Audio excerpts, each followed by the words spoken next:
number one radio experience. You can count on Eagles 102.3 FM.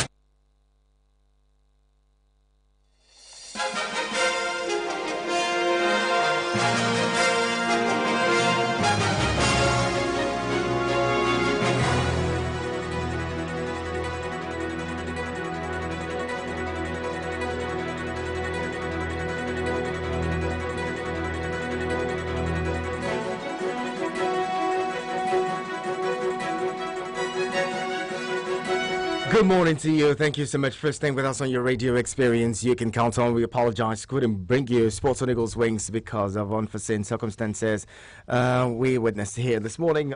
Vicky couldn't make it to the studio, but thank you so much for tuning in with us as we get to discuss this morning on Eagles Outlook. Today is Judgment Day. Judgment Day has finally come. The PEP or the PEPT, as we call it, that's the Presidential Elections Petition Tribunal, will be delivering judgments this morning in the suits filed against the All Progressives Congress and its and the President Bola Ahmed Tinubu at the time, President-elect Bola Ahmed Tinubu. This morning, the proceedings in court would begin at about 9 o'clock. About now, getting set to begin the proceedings. Be reminded that the proceedings and the judgment will be relayed on TV for all Nigerians to watch. So you can also plug in with us. Trust us to bring you that as soon as we are able to establish contact with our team at the tribunal would be able to bring you blow by blow what's happening on there. But this morning we'll take to discuss all of the issues surrounding the judgment today. My guest is one who you would want to always listen to on issues like this. So my guest this morning is Dr. Law Mefo, a public intellectual, and he is joining us this morning. He's also a political affairs analyst and general analyst is joining us this morning to discuss this. Today also marks 100 days since the Tinubu administration was sworn into office. 100 days. And many say, look, is it a coincidence that all of this is happening at the same time? Is it also a coincidence that the president is out of the country on a day that judgment will be delivered, even though he says he's attending an event that would not commence until the 9th of September? These are some of the questions many Nigerians are asking. But on the other hand, some people say, look, the president is in India, not just for the G20 summits, but he's also there to meet with investors. He's met with a couple of them yesterday, and some, even a business mogul in India has agreed to a manufacturing deal, an automobile deal in Nigeria. So, well, this is what the president is doing. For those who say the president has gone ahead to be the first person to arrive, India tweeted to say that, the G Summit rather tweeted to say that the president, Tinubu, was the first to arrive in India for the G20 summit. He has arrived ahead of members of the G20. And people say, is this a coincidence or is it that the president just wants to be away when the judgment will be delivered today? My guest is joining us. Good morning, Dr. Law Mefo. It's a privilege to have you join us this morning. We're really excited to have this conversation with you. Yes. So let's begin by talking about, first of all, the 100 days in office of the Tinubu administration. What would be your assessment of the performance of this administration 100 days in? Well, it's pretty difficult to do an assessment of a government that is only 100. And but if we must, then we have to look at it sector by sector, indices by indices, and that way be able to arrive at could be seen as objective. First and foremost, from the economy perspective, I think the economy is still down there,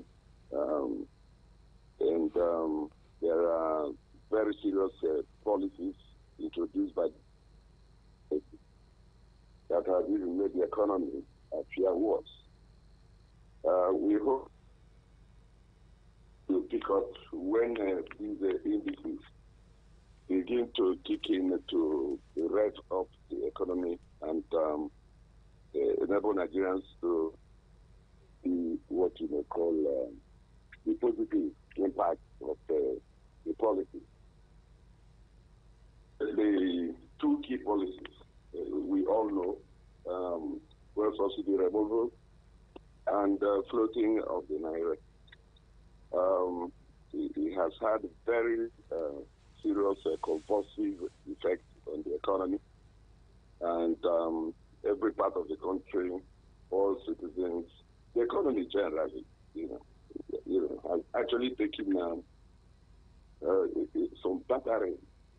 So you can see the resultant effect, the inflation that has climbed to about 24 to 25% now, unprecedented since 2015. I think that is the time we have had it this high. Then you can also see the impact in the prices of staple foods that Nigerians rely on for survival. Gari, bread, rice, they have all gone up by as high as 300%. It's big, really big. Then the exchange of naira to the dollar. When Tinubu came in, it was around 750, and now it's between 900 and 1,000 naira to the dollar.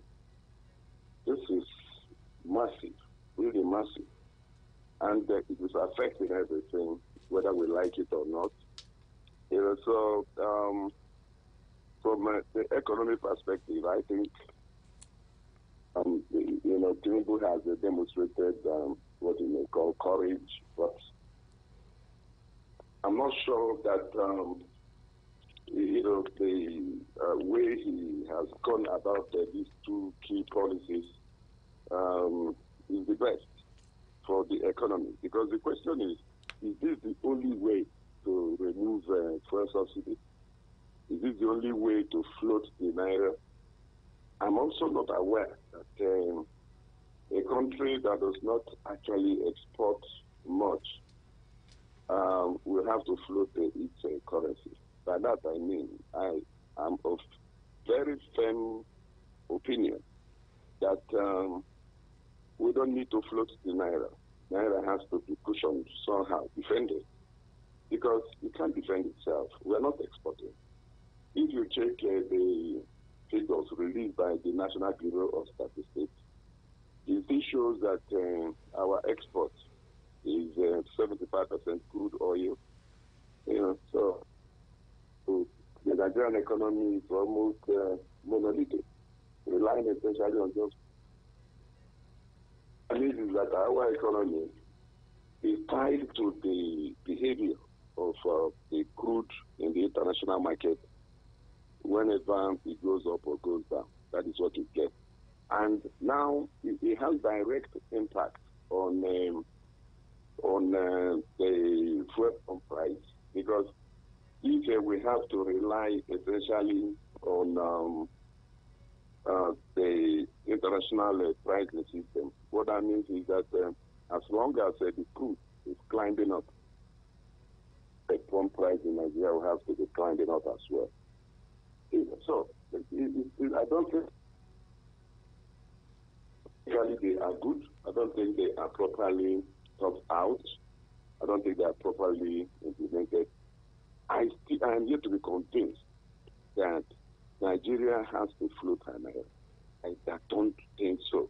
Yes, I understand that they are trying to block or plug the gap existing between the black market, the parallel market, and the official figure. But even this flotation has not blocked it. There's still a remarkable disparity between what you call the official price and the parallel market. So if the two has not been matched 100 days after, then it means that we need to rethink the policy in a way as to create better stability in the exchange system. That way, the economy will become better, more stable, more predictable, and Nigerians will be able to plan with it. The kind of economy we run now is so volatile. You can wake up now and discover that the dollar has hit 1,000 naira. Nobody will surprise. If that's the finish, so security. I don't think security has a significantly improved. I don't think, I'm not seeing it. We still have all these killer, headsmen, terrorists, bandits, they're still on the route everywhere, killing innocent Nigerians. And up to this week, we are receiving reports of such mindless killing, Well, architecture that has been introduced. So it hasn't actually been. We are yet to see. We are yet to see the expected impact in the area of security. Well, looking at the subsidy removal, which many like yourself have described as courageous, some people also say, look, there's a big chance that we may have gotten back to the subsidy regime even while Nigerians are paying for fuel at 617 naira because the price of crude has hit over $90 per barrel, and that significantly would impact on the price of PMS in the country.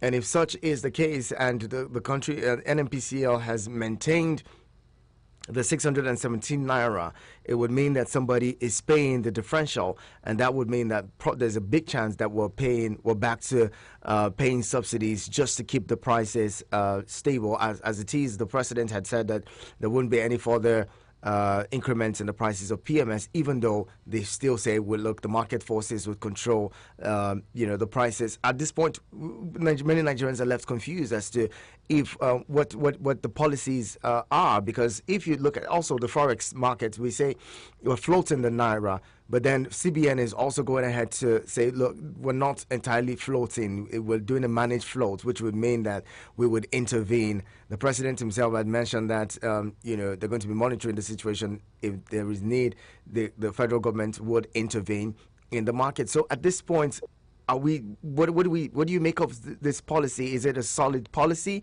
or is it just, are we just seeing a policy somersault like we've always experienced in the past? Yeah, well, you see, for me, it means only one thing. What it means is that the fuel pump price in Nigeria is still not determined by so-called market forces.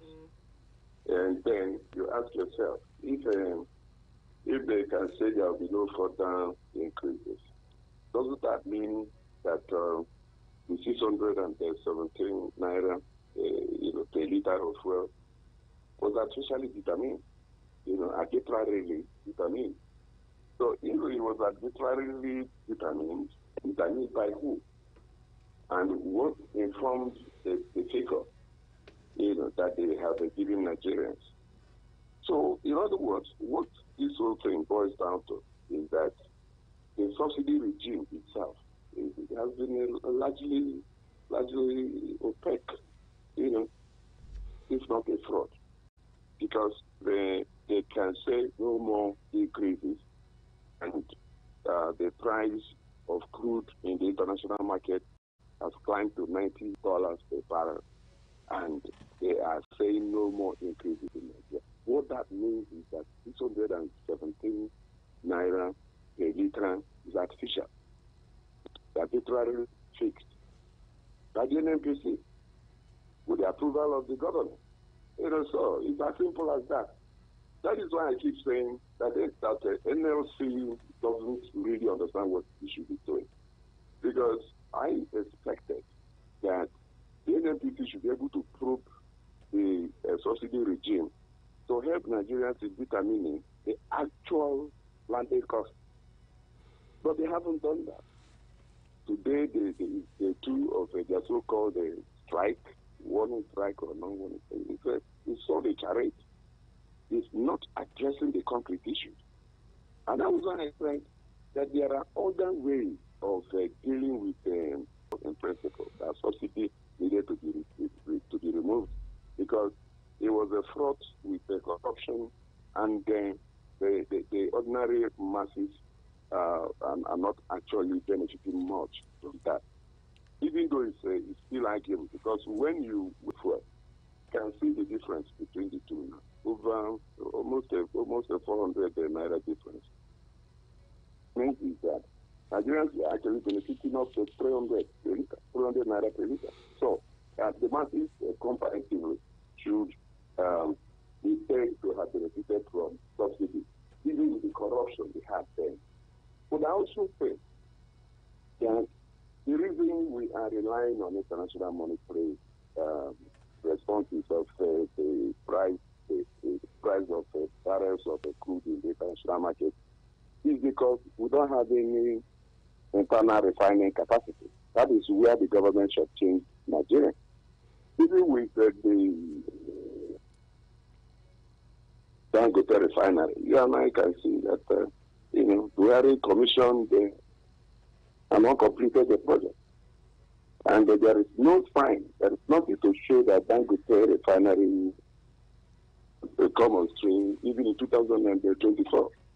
So you can see the whole thing is a haze. You look at it really. They are just toying with the lives of Nigerians. And I believe that government should be a bit more open, a bit more transparent. And they organize the labor. The organized opposition political parties needed to have come experience by proving what the landing cost of fuel is. So nobody has that. Nobody can say anything in that direction. You don't have opposition political parties. They just exist in name. You don't have opposition leader. Nobody can point to now in Nigeria and say that this is the opposition leader in Nigeria. You can find it. Can you say it is Obi? Can you say it is Atiku? You can't. Because they are not, acting in that direction. I mean, even if they are not doing it well. Then you look at the NLC. The NLC is supposed to be organize the labor platform. Labor is a major opposition structure. In any case, look at it. We can't get anything out of the whole thing based on NLC intervention. NLC was there. They moved the price of fuel from 197 to 540. They were there. They moved it again. They were there.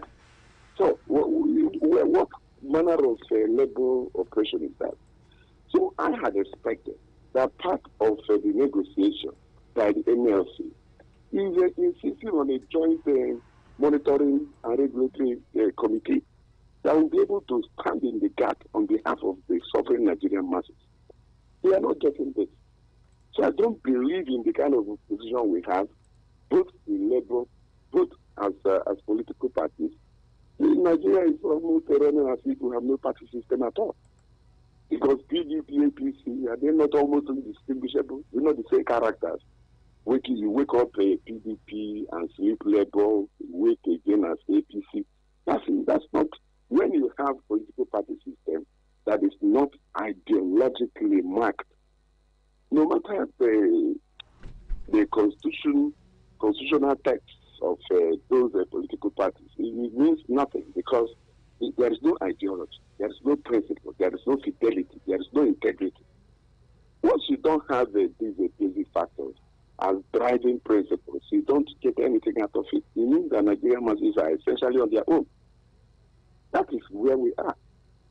So I don't believe in the so-called subsidy removal, because even as it were, nobody can prove whether or not we have subsidy. And if we have subsidy, to what extent was Nigeria actually subsidizing? Because if you don't know the actual landing cost, then it means that whatever they call subsidy was also arbitrarily fixed by the people. who are managing the oil sector, particularly the NNPC. But of course, the NNPC today is a limited liability company, but it's still 100% owned by Nigeria as a country. So whatever they do in NNPC is done on behalf of the President of the Republic of Nigeria, on behalf of Nigeria and Nigerians. In other words, there's nothing they would do there without the express approval of the President of the Republic of Nigeria. That's it.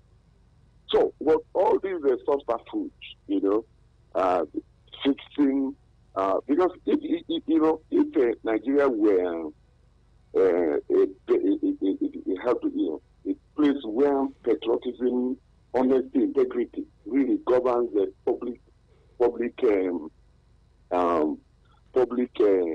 affairs players. Government even by should not be price of fuel at the pump at the pump price. They shouldn't be the ones. Okay. They should be the ones moderating. But you notice that each move actually escalated by NNPC. It is after NNPC had moved to 540 that the whole independent marketers all over Nigeria adjusted their own price to the same figure offered by NNPC. And NNPC moved it again to 617. All of them moved to the Ask yourself, if they say that price of fuel will not be determined by market forces, doesn't it mean that the importers will have to sell as they have imported? It means that those who find cheaper places to import good fuel into the country will have the opportunity to sell at lower prices. But it is not happening. They are running a cartel instead,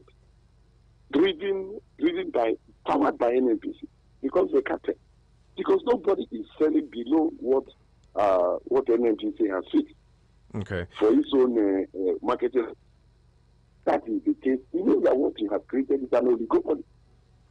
Where a few people take and determine whatever they want. That's oligopoly. That is a cartel. It's not market forces. That is my point. It's not market forces. Nigerians are being shortchanged by these cruel policies as if we have no choice, as if we have no alternative. It is not true. It is not true. There are alternatives.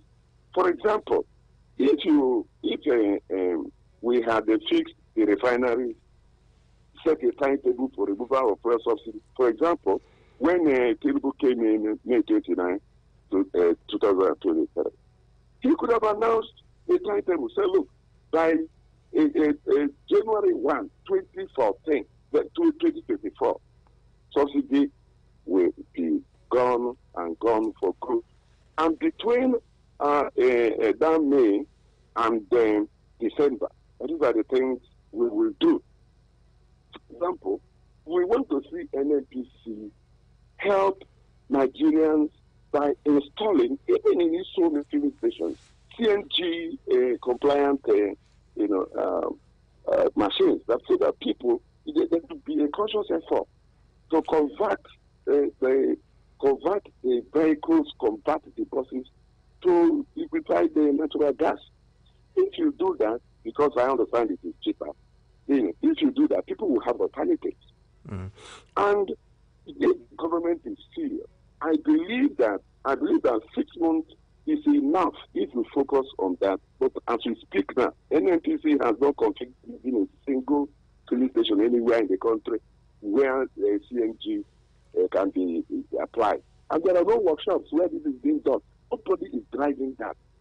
Nigerians are just forced to live like animals. It's unfair. It's unfair. Government is established for two reasons. You establish government for welfare of citizens, for security of life and property. Okay.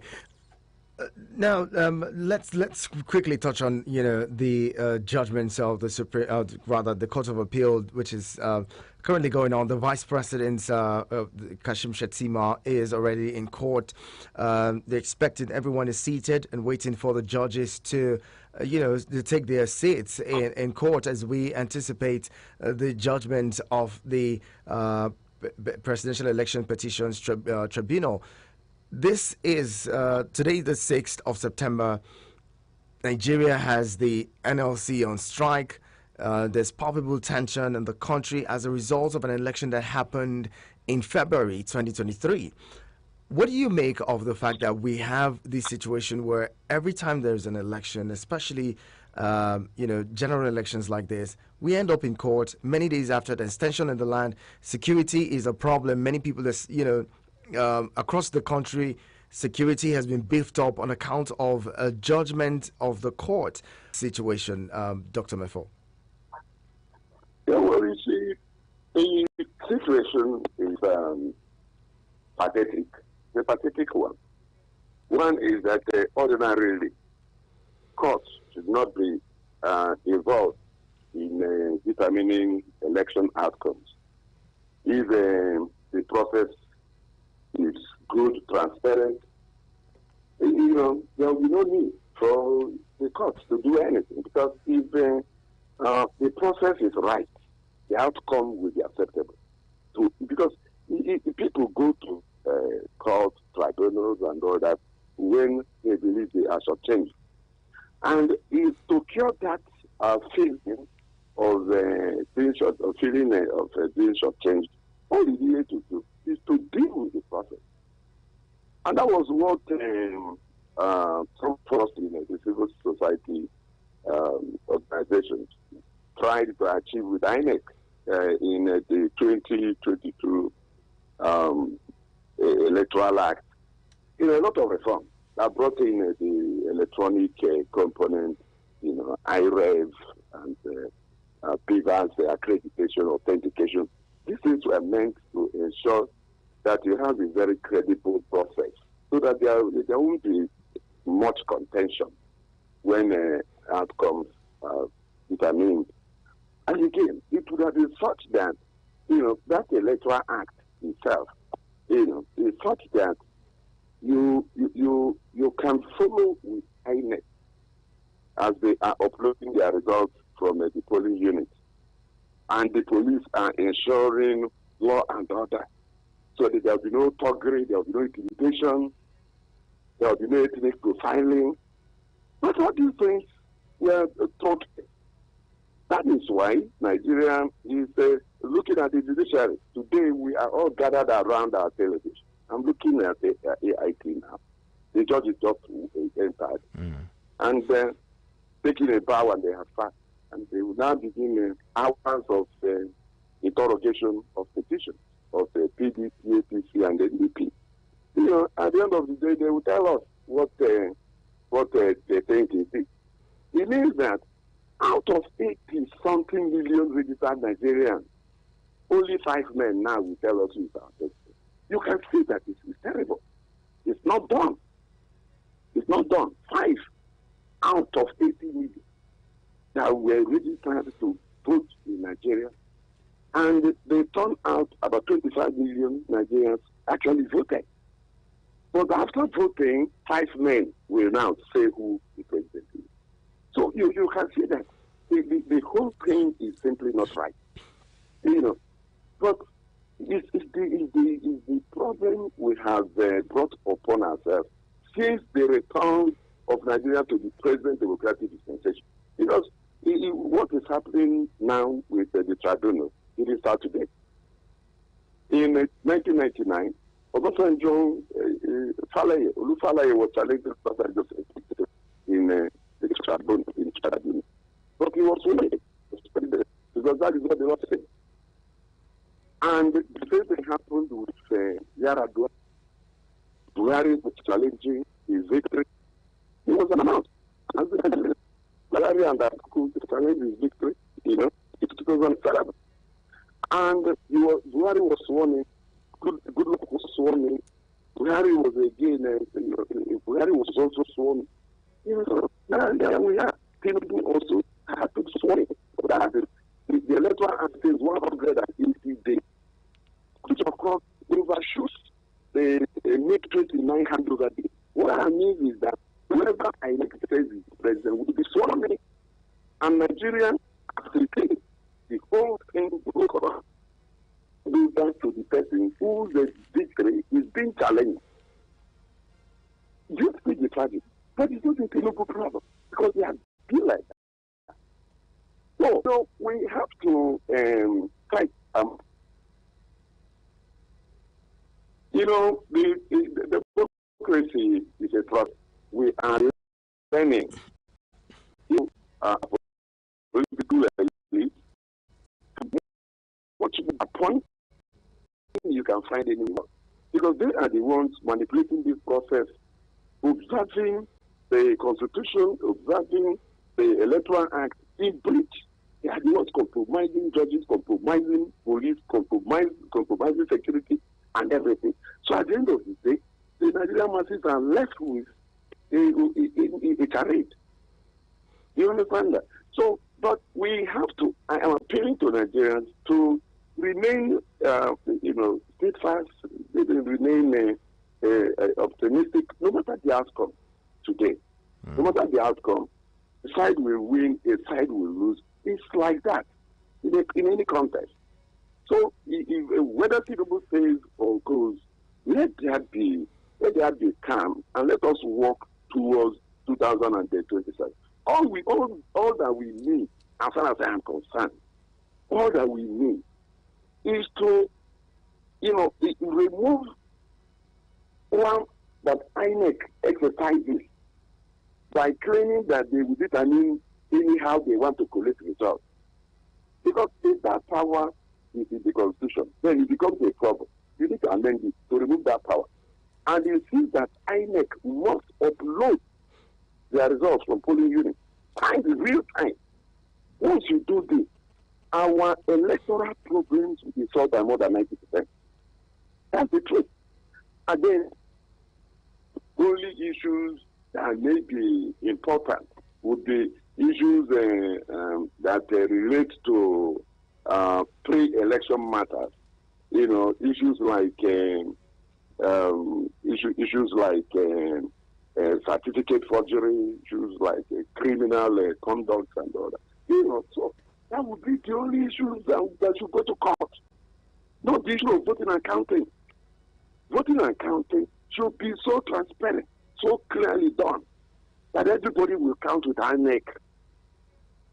And that was exactly what the Electoral Act 2022, particularly Section 64, subsection 4, which says that the results that the collation and the return officer shall announce results subject to verification and confirmation of results uploaded from polling units. The ambiguity around all the interpretation around all this will have to be removed so that 2027 presidential election, general election, will be done based on. Once you do that, all this mago will be eliminated from the process. So that whoever emerges must have emerged based on what the people said at the polling unit, not what the judges say. So for me, no matter the outcome of today's judgment, which is about party, people are announcing their appearance. Absolutely, yeah, absolutely. And the candidates are, registering the parties that are petitioning, and of course the defenders. So the point I am making is that it's not necessary. What is going on now? It's not necessary. It's not done in any democracy.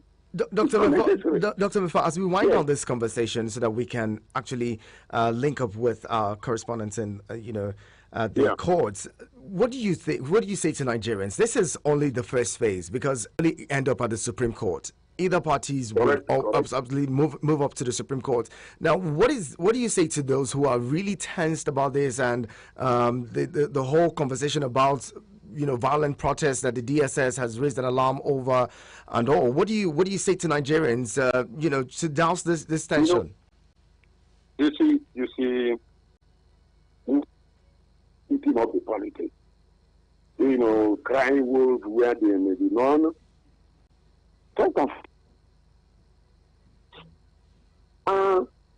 An integral part of any democratic process is democracy. People should be free to protest, but you must protest within the ambience of the law. So what I had expected is that the police, the police, particularly the civil defense, they should be up and doing to ensure that any protest is peaceful. That is what they will do, so that whoever uses the opportunity to commit vandalism would have to be dealt with according to law. We deal with the person as a criminal. But a protester is not a criminal. He has not committed any offense. So for one to say that there should be no protest at all, and I don't want to support that kind of anti-democracy postulation. I believe that if those who want to protest can protest, but they must protest within the law. If any of them commits any form of criminality, individuals should be dealt with according to law. That's simple.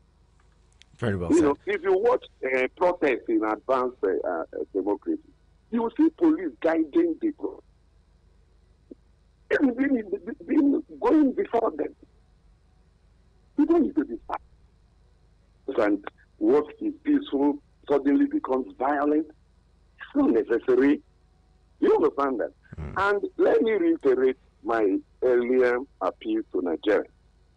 Fellow Nigerians, please let us see this as yet another defining moment, a milestone in our march becoming a fully democratic nation. Whatever the outcome, let the victors exercise let the losers also exercise restraint. There's no need to mock anybody. There's no need to bully anybody. There is no need for any fight. If we fight and destroy public property, at the end of the day, is the money that the government will use to deal with the social amenities like health and so on and so forth, that will be used in repairing all those. We don't need it. And again, this kind of thing, when there's a problem, we don't know how it's going to end. We may even lose life. So if they can, I believe they have the right to protest. But then, why don't we all just watch from our TV? You understand that? Very well. And see how it goes, and then whatever the outcome is, it's not the final day. The final day will be at the Supreme Court, maybe in a month or so from now. Dr. Lome, for public intellectual and public affairs analyst, thank you so much for talking with us this morning. We really appreciate your time and your thoughts on the program. Now, let's quickly inform you that we would be linking up with, the court proceedings, bringing you live reportage as it goes on. Right now, we see that the legal appearances are being proceeded. With us, the conversation continues here on your radio experience you can count on. With profound humility to my noble lords, my name is A.A. Malik. My humble appearance is for the second and third respondents. Tunde Ogala, SAN. Dr. Remi Olatubura, SAN. And Mutalubi Ojo Adebayo, SAN. And we also have our colleagues from the Outer Bar, namely my Lord Emmanuel Uwadoka, Esquire, Yinka Ajeni Fuja, Esquire, Akintola Makinde, Esquire, Julius Shola, Esquire, and last but not the least, Taiwo Lakanu, Esquire. Grateful, my lords. Yes. Good morning, my lords. I am Chief Dr. Charles Uwensi. With me, sirs, Chief Adede Akintola, SAN. Chief Afolabi Fashanu, SAN. Sam Ologun Richard, our learned friends of the Altar Bar, are also here with us. And they're Omosoya Kpokpola, Esquire.